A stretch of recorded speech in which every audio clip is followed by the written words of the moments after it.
পাঠ করছি অর্পিতা সরকারের লেখা গল্প ভাঙাগড়া। তুমি বুঝি পাত্র? তা কি নাম তোমার? এমন বোকা বোকা ভাবে তাকিয়ে না থেকে যেটা প্রশ্ন করছি চটপট তার উত্তর দাও। আমি পাত্রী, কুমারী চৈতালি বিশ্বাস। নিজেকে আমি মিস বলতেই বেশি পছন্দ করি। ওইসব কুমারী টুমারি শুনলে নিজেকে রাবীন্দ্রিক যুগের নায়িকা মনে হয়। যাই হোক, তুমি কথা না হয় বলতে পারো না, শুনতে তো পাও। মন দিয়ে শোনো, আমি একজনকে ভীষণ ভালোবাসি। আমার কলেজেই পড়ে। বিয়ে করলে আমি তাকেই করব। আর একটা কথা, এই গোপন কথাটি যদি বাবা জানতে পারে তাহলে ওই যে বাগানের ধারে ইঁট দেখছ, ওই দিয়ে ঠুকে ঠুকে তোমার মাথা ফাটাবো। তাই চুপচাপ হাসি হাসি মুখে মিষ্টি লুচি খাবে আর বাড়ি ফিরে বলবে তোমার মেয়ে পছন্দ হয়নি। বুঝতে পারলে? এই চৈতু, তুই কার সাথে বকবক করছিস রে? পাত্রপক্ষ ফোন করেছিল, ওরা ঘন্টাখানেকের মধ্যেই ঢুকবে। তাড়াতাড়ি রেডি হয়ে নে। কথাটা বলতে বলতেই ইন্দিরা দেবী দরজার সামনে এলেন। বিস্ময় নিয়েই তাকিয়ে বললেন, তুমি কে বাবা? কাকে চাইছো? ছেলেটি এতক্ষণে নিঃশ্বাস নেবার ফুরসত পেয়ে বলল, মাসিমা, আমি বিশ্বনাথ রায়ের বাড়ি খুঁজছি। একজন বললেন এটাই নাকি ওনার বাড়ি। ইন্দিরা দেবী বলে, না বাবা, তুমি একটু ভুল করছো।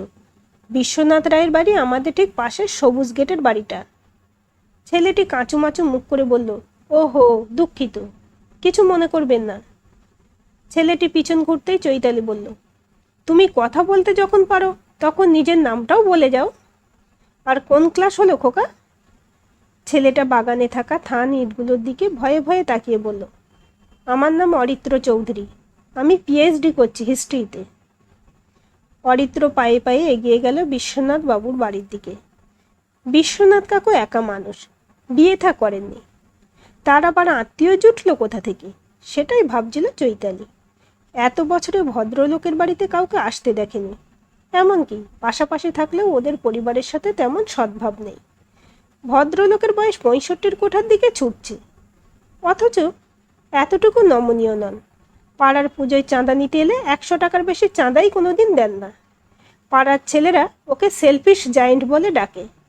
বিশাল 3 তলা বাড়িতে ভূতের মতন একা একা থাকেন। 2টো কাজের লোক থাকে একতলায়। সবাই বলে বুড়ো সব সম্পত্তি বুকে নিয়ে মরবে। চৈতালি আচমকা বলে বসল, উনি আপনার কেমন আত্মীয়? অরিত্র থমকে দাঁড়িয়ে ঘাড় ঘুরিয়ে বলল, আমার মামা হন। নিজের মামা নয়, তবে ঘনিষ্ঠতাই তার থেকেও কাছের। বিশ্বনাথবাবুর বাড়িতে নতুন রিলেটিভ এসেছে, কথাটা পাড়ার মধ্যে বেশ আলোচনার বিষয়। দিনগুলোতে কেউ ছিল বলে জানে না কেউ। মাঝে মাঝে ব্যাগপত্র নিয়ে দিন 5-এর জন্য কোথাও একটা যেতেন। আজ বছর 20 এই পাড়ায় বাড়ি করে আছেন ভদ্রলোক। কাউকে কখনো আসতে দেখেনি তার বাড়িতে। তবে ভদ্রলোক কোনো একটা কলেজের প্রফেসর ছিলেন, এখন রিটায়ার্ড ম্যান। কাজের লোকগুলো হয়েছে তেমনি বদ। বাড়ির ভিতরে একটা খবরও বাইরের লোককে বলবে না। তাই রায়বাড়ি চৌহদ্দির খবর নিয়ে লোকজন বেশ ইন্টারেস্টেড। চৈতালি ভাবছিল, ছেলেটাও বোধহয় বিশ্বনাথ কাকুর মতোই পাগল আছে। সে পাত্র নাই জেনেও অকারণ চৈতালির কথাগুলো সহ্য করে যাচ্ছিল। তবে ছেলেটির যে অত ব্রিলিয়ান্ট স্টুডেন্ট সেটা অবশ্য বুঝতে পারেনি চৈতালি। আপাতত ওর একটাই চিন্তা, নিজের বিয়েটা ভেস্তে দিতে হবে। কলেজে 3rd ইয়ারে সৌনককে প্রথম দিন দেখেই প্রেমে পড়েছিল ও। ক্রাশ বলা যায়। সৌনকের সাথে সামনাসামনি কথা হলেও কখনো বলা হয়নি চৈতালি ওকে ভালোবাসে। তাছাড়া হায়ার স্টাডি করার ভীষণ ইচ্ছে ওর। তাই কলেজের 2nd ইয়ারে বিয়ে করে জীবনটা অন্যের হাতে সঁপে দিতে পারবে না ও। একদিকে নিজের পড়াশোনা, অন্যদিকে সৌনক। তাই এখন বিয়ে জাস্ট নইব নইব চ। আজকের পাত্রপক্ষকে যেভাবে হোক ক্যান্সেল করতে হবে। বাবা মা টের পেলে চলবে না। সাবধানে কাজটা সারতে হবে। কিন্তু কিভাবে? বিশ্বনাথ কাকুর এদিকের ঘরের জানালাটা অনেক দিন পর হাট করে খোলা। চৈতালির ঘরের সামনাসামনি জানলা বলেই 24 ঘন্টা বন্ধ পাল্লাগুলো চোখে পড়ে বেশি। আজ খোলা দেখেই তাকালো চৈতালি। চোখে পড়ে গেল অরিত্রকে। জানালা ধরে দাঁড়িয়ে আছে। চৈতালির পরনে আজ লাল হলুদ ঢাকাই। মায়ের শাড়ি। পাত্রপক্ষ আসবে বলে জোর করে পরিয়েছে মা। চোখাচোখি হতেই লজ্জা পেল চৈতালি। ইস, একটা অপরিচিত ছেলেকে কী সব বলে ফেলল। চৈতালির বাবা প্রায় বলে, এমন একটা প্রতিবেশী জুটল যার মুখে কথা নেই, হাসি নেই, রামগরুড়ের ছানা। দরকারে ডাকলেও কোনোদিন পাবো না ওই লোককে। তাই বিশ্বনাথ কাকুর বাড়ির সাথে কোনোদিনই ওদের কোনো সদ্ভাব গড়ে ওঠেনি। আসলে ভদ্রলোক নিজেই শামুকের মতো গুটিয়ে রাখতে পছন্দ করেন নিজেকে। বাবা এখানে বাড়ি করার সময় প্রথম প্রথম ছাদে উঠলে বা বাজারে দেখা হলে কথা বলার চেষ্টা করে দেখেছে, কিন্তু ভদ্রলোকের দিক থেকে কোনো সাড়া নেই। তাই বিরক্ত হয়ে বাবাও আর কথা বলে না। চৈতালির সাথে হাতে গুনে 3 দিন কথা বলেছেন ভদ্রলোক। একদিন জিজ্ঞেস করেছিলেন ও কোন সাবজেক্ট নিয়ে ভর্তি হয়েছে। সায়েন্স শুনে না কোচকে বলেছেন, কি করবে বিজ্ঞান শিখে? অতীত ঘেঁটে দেখো, ভারতের ইতিহাসে কত মণিমাণিক্য ছড়িয়ে আছে ভাবতেই পারবে না। সবাই ওই সায়েন্স নিয়ে পড়ে ডাক্তার ইঞ্জিনিয়ার হবে বুঝলে, আর মাটির নিচে চাপা পড়ে যাবে আমাদের ঐতিহ্য। কলেজে ভর্তির পরই ভদ্রলোকের চ্যাটাং চ্যাটাং কথা শুনে বিরক্ত লেগেছিল চৈতালি। আর একদিন ভদ্রলোক আচমকা জিজ্ঞেস করেছিলেন, হ্যান্ডসাম ছেলে পছন্দ নাকি গুণী, বিয়ে না হায়ার এডুকেশন? সেদিন থেকে আর ভদ্রলোকের বাড়ির দিকে ভুলেও তাকায় না চৈতালি। আজকাল প্রায় খবরের কাগজে পড়ে বয়স্ক লোকেদের চরিত্রের দোষ। এ তো অবিবাহিত বুড়ো, এর তো দোষ থাকা খুব স্বাভাবিক। মাও বলেছিল, বাড়িতে একা ডাকলে যাবি না কখনো। আজ বহুদিন পরে ওনার বাড়ির দক্ষিণে সব জানালা দরজা খোলা রয়েছে। অরিত্র নামক ছেলেটিও চৈতালির ঘরের দিকে জানালার সামনে বারান্দায় ইজি চেয়ারে বসে একটা বই ওল্টাচ্ছে। ঠিক তখনই মা হাঁক দিল, চৈতু, ওরা এসে গেছে। পাত্রের মা, মাসি আর পাত্র 3 জনে বেশ জাঁকিয়ে বসেছে ওদের ড্রয়িংয়ের সোফায়। কয়েকটা কথার পরেই পাত্রের মাসি বলল, ওরা এখনকার ছেলে মেয়ে, নিজেরা নিজেদের মধ্যে একটু কথা বলে নিক। চৈতালি ছেলেটাকে নিজের ঘরে নিয়ে এসে বসিয়েছে। হঠাৎই বিয়ে ভাঙার একটা জবরদস্ত প্ল্যান ওর মাথায় খেলে গেল। অরিত্র এক মনে বই পড়ছিল বারান্দায়। সেদিকে তাকেই একটু গলা চড়িয়ে চৈতালি বলল, সরি অরিত্র, সকালের ব্যবহারের জন্য প্লিজ আমার উপর রাগ করো না। অরিত্র বই থেকে চোখ তুলে বলল, না না, রাগ করবো কেন, ইটস ওকে। পাত্র একটু সন্দেহের চোখে বলল, উনি কে? মানে আপনার জানলার সামনেই লাগোয়া ওনার বারান্দা, কে উনি? চৈতালি একটু মুচকে হেসে বলল, জানি না কে, তবে অনেক কিছু। দেখুন, আমাদের রিলেশনশিপটা কিন্তু বাবা জানে না। প্লিজ আমার বাড়িতে কিছু বলবেন না। সে আপনার আমায় পছন্দ না হতেই পারে, আপনি রিজেক্ট করতেই পারেন, কিন্তু অরিত্র আর আমার বিষয়ে প্লিজ বাড়িতে কিছু বলবেন না। করুণ চোখে তাকিয়ে চৈতালি বলল, প্লিজ এটা আমার রিকোয়েস্ট। ছেলেটা একটু বিরক্ত হয়ে বলল, এনগেজড যখন তখন অকারণে লোকজনকে হ্যারাস করা কেন? গুনে গুনে 3 দিন পরে খবর এলো পাত্রপক্ষে চৈতালিকে পছন্দ হয়নি। নিজের ঘরে দরজা বন্ধ করে একটু নেচে নিল ও। এই অরিত্র ছেলেটা মাত্র দিন 4 এসেছে পাড়ায়। রোজ সকাল 11টায় বাস স্ট্যান্ড থেকে বাস ধরে কোথায় যেন যায়, বোধহয় ইউনিভার্সিটি, পিএইচডি করছে বলেছিল যে। এর মধ্যেই পাড়ার মেয়েগুলোর ওকে নিয়ে বেশ আগ্রহ। আজকেও কলেজে যাওয়ার জন্য রাস্তায় বেরোতেই পাশের বাড়ির নুপুদ্দি চৈতালিকে বেশ আগ্রহের সাথে জিজ্ঞেস করলো, এই চৈতালি, তোদের বাড়ির পাশের বাড়িতে একটা ছেলে এসেছে নতুন, চিনিস রে? বিশ্বনাথ বাবুর কেমন রিলেটিভ রে, যেমন হ্যান্ডু তেমনি পার্সোনালিটি, ছেলেটার একটু খোঁজ দে না রে। চৈতালির মহা বিরক্তি লেগেছিল। সাধারণত ছেলেগুলোই মেয়েদের পিছনে ঘুরে, এ দেখছে উলট পোড়ান। ওই ভ্যাবলাটাই অরিত্র, বই পোকা অরিত্রর পিছনে পাড়ার স্টাইলিশ মেয়েগুলো লাইন দিয়ে ঘুরছে। অসহ্য রকম লাগছে। চৈতালিরও তো ক্রাশ আছে সৌনকের প্রতি, তাই বলে কি ও সৌনককে দেখলেই হ্যাংলামি করে? আজ অবধি যেচে কথাও বলেনি, প্রপোজ তো দূরের কথা। বিরক্ত হয়েই বলল, না গো নুপুদ্দি, আমি চিনি না। নুপুদ্দি তবুও ছাড়ার পাত্রী নয়। শোন না চৈতি, তোর ঘরের জানলা দিয়ে তো ওই বাড়িটা দেখা যায় রে। ছেলেটা সারাদিন কি করে রে? সকালে জিম টিম করে নাকি রে? এমন সল্লু ভাই মার্কা বডি কিনা, তাই বলছি। চৈতালি পাশ কাটানোর জন্যই বলল, আমি সকালে ঘুম থেকে উঠি না গো। গত 7 দিনে চৈতালির জীবন দুর্বিষহ হয়ে গেছে। এমনকি ওর বেস্ট ফ্রেন্ড, সেই ছোটোবেলার ফ্রেন্ড, প্রান্তিকা অবধি ওদের বাড়িতে এসেই প্রথমে প্রশ্ন করলো, এই চৈতি, ওই হ্যান্ডুটা কে রে? আরে বাস, কি পার্সোনালিটি রে! একেই বলে বিউটি উইথ ব্রেন। কে জানে বাবা, এই ছেলের মধ্যে লোকজন এত কি খুঁজে পাচ্ছে। চৈতালি তো তেমন কিছুই মনে হয়নি। সেদিন অরিত্র ওকে রাস্তায় ধরে বলেছিল, বুঝলে চৈতালি, তোমাদের পাড়ার মেয়েগুলো বড্ড হ্যাংলা টাইপ, তোমার মতো নয়। এই যে আমি তোমার পাশের বাড়িতে আছি, অথচ তুমি সেভাবে কথাও বলতে এলে না, কিন্তু তোমার কয়েকজন বান্ধবীকে দেখি আমি বেরোলেই কেমন সব অঙ্গভঙ্গি করে। চৈতালি মুখ বেঁকিয়ে বলেছিল, ওরা হয়তো কখনো ছেলে দেখেনি, অথবা বোকা বা পাবলিক ওদের বেশি পছন্দের। অরিত্র মুখ কাঁচুমাচু করে পালিয়েছিল। বেশ কয়েক মাস কেটে গেছে। হঠাৎই একদিন কলেজে দেখলো সৌনক একটা মেয়ের হাত ধরে ক্যান্টিনে ঢুকছে।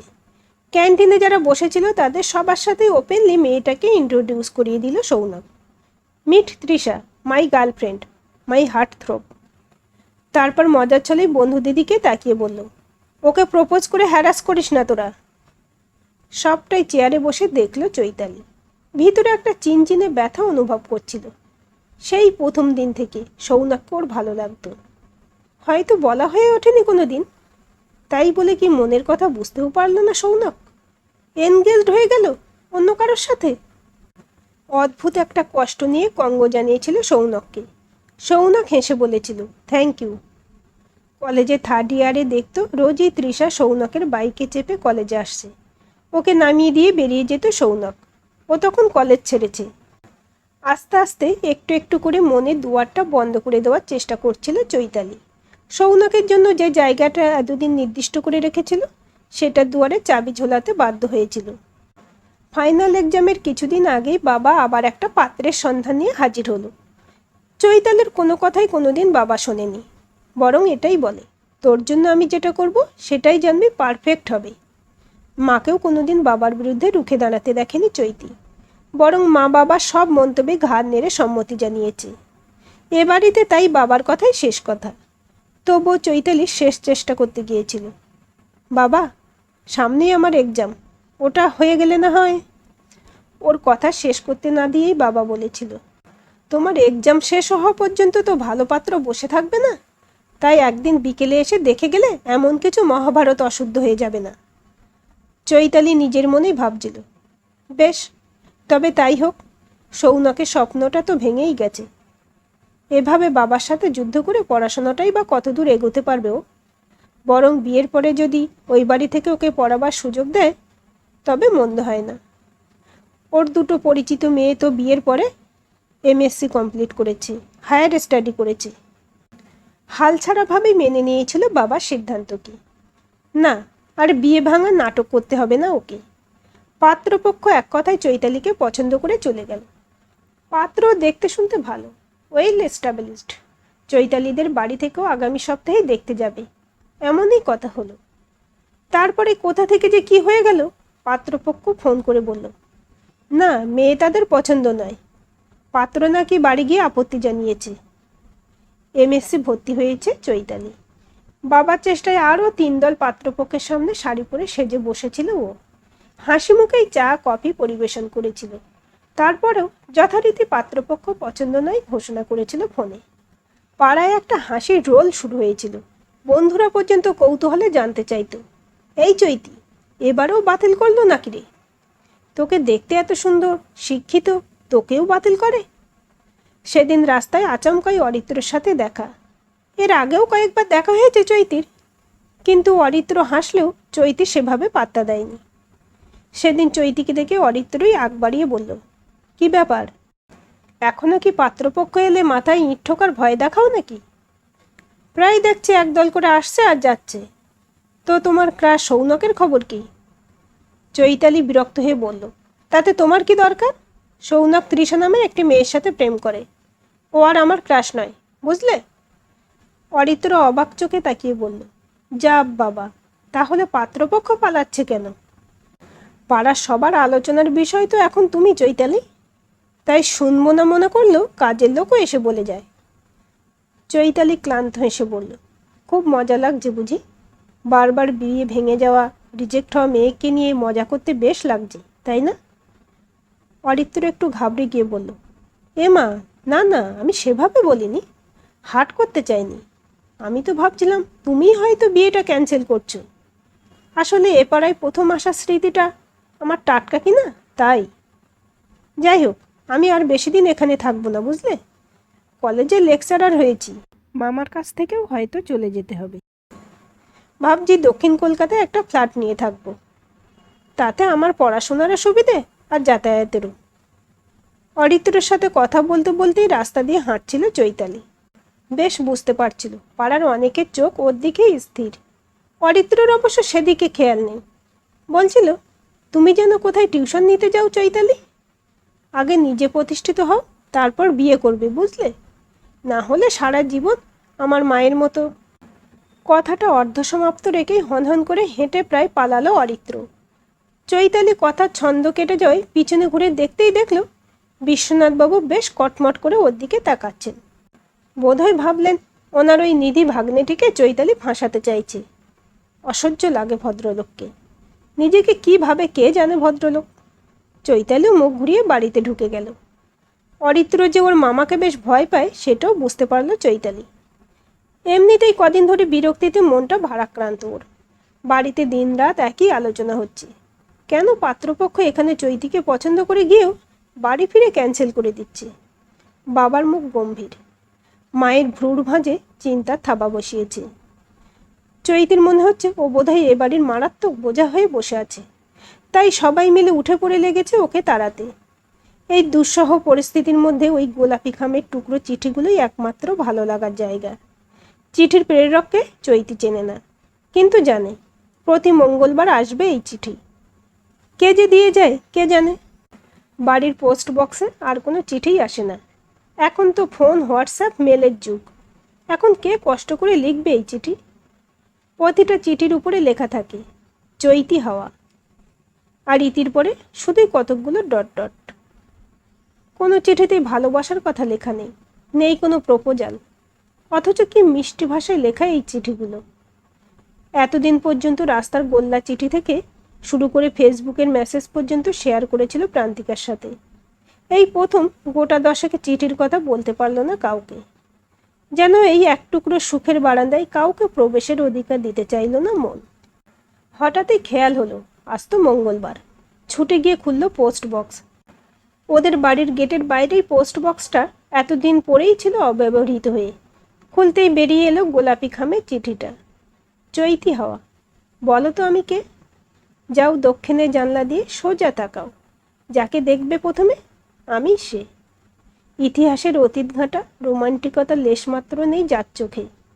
প্রপোজ করার ক্ষমতা নেই বুকে, সাহস নেই গলার স্বরে। আমি সে। প্রথম দিন পাত্রপক্ষকে আমাকে দেখেই বিয়ে ভেঙেছিলে না? বলেছিলে না পাশের বাড়ির ওই ছেলেটিকেই তুমি ভালোবাসো? বাইরের লোককে বলতে পারছো মনের কথা, আর আমার কাছেই যত সংকোচ। লজ্জায় লাল হয়ে যাচ্ছিল চৈতি। তার মানে অরিত্রই ওকে এতদিন ধরে চিঠি লিখছিল। ছুটে গেল দক্ষিণের জানালায়। বারান্দায় দাঁড়িয়ে অরিত্র বলল, এতদিন বলনি কেন চৈতালি? চৈতি মিষ্টি হেসে বলল, তুমিও তো বলনি কিছু। ওদের কথা এগোনোর আগেই বাবার চিৎকার শুনতে পেল চৈতালি। লজ্জা করে না আপনার, প্রতিবেশী হয়ে প্রতিবেশীর মেয়ের ক্ষতি চাইতে? তাই তো ভাবি আমার মেয়ের বিয়েগুলো কে ভাঙচি দিচ্ছে। আজকে জানতে পারলাম পাত্রপক্ষ আমার বাড়ি থেকে বেরোলেই আপনি বা আপনার ভাগনা আপনার খাস চাকরকে পাঠাতেন তাদের পিছন পিছন, আর সেই গিয়ে পাত্রপক্ষকে বলে আসতো চৈতালি পাশের বাড়ির ছেলের সাথে প্রেম করে। সেই জন্যই পাত্রপক্ষ সম্বন্ধগুলো নাকচ করে দিচ্ছিল। বিশ্বনাথবাবু জোর গলায় বললেন, আপনার মেয়ে কি ধোয়া তুলসী পাতা নাকি মশাই? প্রথম যেদিন পাত্র এলো আপনার বাড়িতে, সেদিন আপনার মেয়ে আমার ভাগনাকে দেখিয়ে বলেছিল যে সে তাকে ভালোবাসে।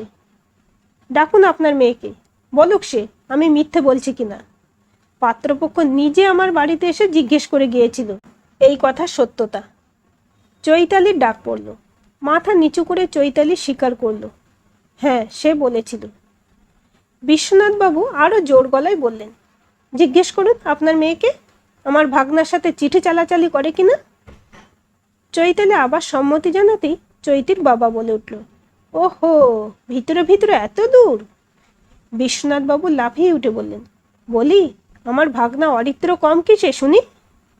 সে পিএইচডি, কলেজের লেকচারার, আমার এত বড় সম্পত্তির একমাত্র ওয়ারিশ। আপনার মেয়েটি তো ভুল কোনো পাত্র সিলেকশন করেনি মশাই। চৈতালির বাবা মেয়ের হাত ধরে ঘরে ঢুকে গেল। ঘরে গিয়েই চৈতালিকে জিজ্ঞেস করলো, অরিত্রকে তোর পছন্দ? পাত্র হিসেবে অরিত্র হাজারে একটা, সে বিষয়ে সন্দেহ নেই, কিন্তু মামা শ্বশুরটি কিন্তু জঘন্য লোক, এটা মনে রেখো। চৈতালির মা বলল, দেখো, অরিত্রর উপরে এ পাড়ার অনেক বাবা মায়েরই নজর আছে। এই তো সেদিন নুপুরের মা খোঁজ নিচ্ছিল অরিত্রর। আমি বলি কি, ওদের দুজনের যদি পছন্দ হয়েই থাকে দুজনকে, তাহলে। চৈতালির বাবা গটগট করে বাইরে বেরিয়ে গিয়ে বলল, শুনুন বিশ্বনাথ বাবু, আপনার মতো প্রতিবেশীকে আমি পছন্দ করি না। তারপর আপনি আমার মেয়ের বিয়ে ভেঙে চলেছেন দায়িত্ব নিয়ে, তাই আমি বাধ্য হচ্ছি আপনাকে বেয়াই বানাতে। বিশ্বনাথবাবুর মুখে এই প্রথম হাসি দেখল চৈতালি। ইদানিং অরিত্র ওর দিকে অপলক তাকিয়ে থাকে, হোয়াটসঅ্যাপে মেসেজ পাঠায়, একবার সূর্য ডোবার সময় ছাদে আসবে, ফোনে দেখা আলোয় তোমায় দেখব। চৈতালিও ছাদের আলসেতে দাঁড়িয়ে আলগোছে দেখে সামনের বাড়ির ছেলেটাকে। সামনের মাসেই ওদের বিয়ে। অরিত্রর মা বাবা এসে দেখে গেছে চৈতালিকে। অরিত্রর মা বলেছে ওর মামাই ওর গার্জেন, সে যা বলবে তাই হবে। অরিত্র জন্মানোর পর থেকে তার পড়াশোনার সব দায়িত্বই নাকি পালন করেছেন বিশ্বনাথবাবু। অরিত্রকে নামি স্কুলে হোস্টেলেকে পড়ানোর সব খরচ তিনিই দিয়েছেন। দুই বাড়িতেই প্যান্ডেল হচ্ছে। প্রান্তিকা এসে চুপি চুপি বলেছে, তুই সব কিছু লুকিয়ে গেলি আমার কাছ থেকে। চৈতালি নিজেও জানে না কিভাবে ওদের সম্পর্কটা তৈরি হলো, কেনই বা অরিত্র ওর বিয়েগুলো ভেঙে দিচ্ছিল, কেনই বা এতগুলো চিঠি দিল ওকে। অনেকগুলো প্রশ্ন আছে চৈতালির মনে। বিয়ের রাতে সব প্রশ্নগুলো গুছিয়ে করবে ও। মুচকি হেসে বলল, অরিত্র যে আমায় ভালোবাসতো সেটাই তো জানলুম দুই বাড়ির ঝগড়ার ফলে। দুই বাড়িতেই বিয়ের প্যান্ডেল বাঁধা হয়ে গেছে। বিশ্বনাথবাবুর বাড়ির গেটে বসেছে নহবত। পাড়ার লোক বলছে, যাক, এতদিনে কিপ্টে লোকটার হাত খুলল। বিয়ের দিনে হোয়াটসঅ্যাপে মেসেজ ঢুকলো, লাল বেনারসিটা পরে আগে দক্ষিণের জানালায় আসবে, আমি দেখব সবার প্রথম। চৈতালির গালে এক মুঠো আবিরের খেলা। বাসর রাতে চৈতালি অরিত্রর হাতটা ধরে বলেছিল, আগে প্রমিস করো ওই রকম চিঠি আমায় প্রতি মঙ্গলবার গিফট করবে। অরিত্র হেসে বলেছিল, তুমিও দেবে তো বুধবার ওই রকম চিঠি। চৈতালি প্রায় লাফিয়ে উঠে বলেছিল, চিঠি? আমি তো তোমায় কোনো চিঠি লিখিনি অরিত্র। অরিত্র ভ্যাবা চাকা খাওয়া গলায় বলল, তাহলে ওগুলো কে পাঠাতো আমায়? শেষ চিঠিতে তো তুমি স্বীকারও করেছ, রোজ জানালা দিয়ে দেখো আমায়। চৈতালি বলল, দাঁড়াও। নিজের ডায়েরির মধ্যে থেকে বের করলো অরিত্র লেখা চিঠি। অরিত্র আঁতকে উঠে বলল, এটা তো আমার হাতের লেখাই নয়। এই একই হাতের লেখা চিঠি তো আমার কাছেও আছে। ফুলশয্যা রাতে দরজা বন্ধ করার আগেই ঘরের সামনে হাজির হলেন বিশ্বনাথবাবু। চৈতালির মাথায় হাত বুলিয়ে বললেন, বুঝলি মা, অরিত্রর মাও খুব ব্রিলিয়ান্ট স্টুডেন্ট ছিল, সায়েন্স নিয়ে পড়তো। আমার মেজো কাকার মেয়ে, আমরা যৌথ পরিবারে মানুষ। ও যখন কলেজের সেকেন্ড ইয়ারে, তখন মেজো কাকা ওর থেকে বয়সে অনেকটা বড় ব্যবসাদার পাত্র নিয়ে এসে হাজির ওর জন্য। অরিত্রর মা, মানে বুলটির, মনে হয়েছিল আমি যেহেতু ক্লাসে ফার্স্ট হই, পড়াশোনায় খুব ভালো, তাই ওই বিপদ থেকে আমিই ওকে বাঁচাতে পারবো। তাই গভীর রাতে আমি যখন টেবিলে বসে পড়ছি, তখন আমার পা দুটো নিজের বুকের মধ্যে চেপে ধরে কাঁদতে কাঁদতে বলেছিল, দাদা ভাই, আমায় পড়তে দে, আমি পড়তে চাই, বিয়ে করব না এখন। আমিও তখন বাড়ির আর 5টা মানুষের মতোই ভেবেছিলাম, বাড়ির ছেলেরা অনেক দূর পর্যন্ত পড়ে, আর মেয়েদের বিয়ে দিয়ে পাঠিয়ে দিতে হয় অনেক দূর। বুলটিও তোর মতো করে ভেঙে দিতে চেয়েছিল ওর সম্বন্ধগুলো, কিন্তু তাতেও রেহাই পায়নি বুলটি। কলেজের পড়া শেষ না করেই বিয়ে হয়ে গিয়েছিল ওর। তোর গোয়ার বাবা যখন তোর বিয়ে দেবে বলে পাগল হয়ে যাচ্ছিল, আর তুই যখন অরিত্রকে দেখিয়ে তোর বিয়ে ভাঙছিলি, তখনই ভেবেছিলাম তোকে আমি এ বাড়ির বউ করে আনবো। তারপর সবাইকে দেখিয়ে দেব মেয়েরাও পারে। তোকে আমি অনেক দূর পড়াবো, অরিত্রর থেকেও বেশি। ও হারামজাদা নাকি ফ্ল্যাট কিনে দক্ষিণ কলকাতায় থাকবে বলছিল। সে যাই যাক, বুঝলি মা, আমরা বাপ বেটিতে থাকবো। তোকে আমি অনেক দূর পড়াবো, তুইও কলেজে পড়াবি। অরিত্র ভয়ে ভয়ে বলল, মামা, চিঠিগুলো কি তুমি লিখেছিলে? বিশ্বনাথবাবু বিরক্ত হয়ে বললেন, হ্যাঁ রে হতচ্ছাড়া, আমি লিখেছিলাম। কি করব, তোদের দুজনকে একই জানালায় দেখা করার সুযোগ দিয়েও যদি তোরা প্রেম করতে না পারিস, তখন আমার মতো বুড়োকেই নামতে হয় মাঠে। চৈতালি বিশ্বনাথবাবুর পায়ে হাত দিয়ে প্রণাম করতেই উনি বললেন, আমায় ছেড়ে যাবি না তো মা? ওই হতভাগা নাকি আমায় ছেড়ে চলে যাবে বলছিল। চৈতালি বলল, সে ও গেলে যাবে, আমি তোমার কাছেই থাকবো। অরিত্র ফিসফিস করে বলল, আপাতত আমি এই বাড়িতেই থাকবো মামা, ফ্ল্যাট কিনছেন এক্ষুনি, নিজেদের এত বড় বাড়ি থাকতে। বিশ্বনাথবাবু নিজের বুদ্ধির তারিফ করতে করতে লাইব্রেরি রুমে ঢুকলেন। চৈতি তাকিয়ে দেখল বয়স্ক মানুষটার দিকে। বাহ্যিক মুখোশের আড়ালে একটা নরম শিশুর মতো মন আছে মানুষটার, যেটা ওরা কেউ দেখতেই পায়নি এতদিন।